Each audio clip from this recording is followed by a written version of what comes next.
And my friend Matt is like, that is not why we started the red dress party. It was so that we could get drunk without pants.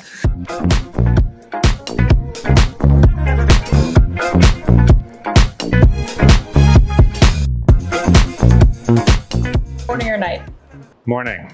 Pineapple on pizza? Yes. Cooking or takeout? Cooking. Cats or dogs? Dogs. Is a hot dog a sandwich?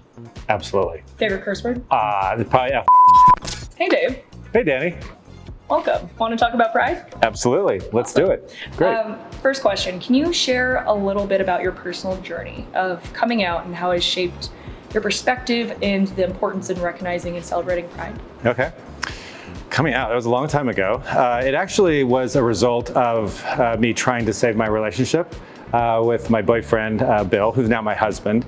And we'd been dating a year and then we'd broken up, and I realized that not being out was really inhibiting our relationship. So if I was going to commit to it, I made a commitment to come out. And so I started actually with work, because someone at work kind of got a hold of who I was dating and thought that that was really juicy gossip. So I gathered actually the 4 founders of the firm. I asked them to a meeting, and granted, I'm an intern, I'm 25 years old. And I just told them my story, and I was met with overwhelming support and encouragement. So that really made an impression on me on what type of people led our company and formed our company and what our company was all about. So at the end of the day, coming out was actually a very transformative experience for me in the workplace. Do you have any advice for LGBTQ employees who may still be hesitant to fully embrace their identity in the workplace? It's a hard thing to give advice about because it's so personal. I think my advice is to just listen to yourself and listen to your heart, that you are going to know at what point in your life is right for you. I have friends who are kind of coming out and talking about their sexuality more openly in their 60s. And some people are doing it when they are in grade school. So it really sort of depends on each person, but listen to your heart and you will know the right time and the right place to do that and to talk openly and share your story. What role do you believe leaders in the company have in fostering an environment of inclusivity and support for LGBTQ+ employees, not just during Pride Month, but throughout the year? Leaders have a huge responsibility, and going back to the story of the leaders of our firm, today's leaders really need to embrace our how, which is be yourself. You know, that value came out of stories that our leaders of this company today came up with. Many examples of us encouraging and helping each other to truly be themselves at work, not just at home. And so leaders need to continue to be open to learning about different people's perspectives, different stories, even if it makes them feel uncomfortable.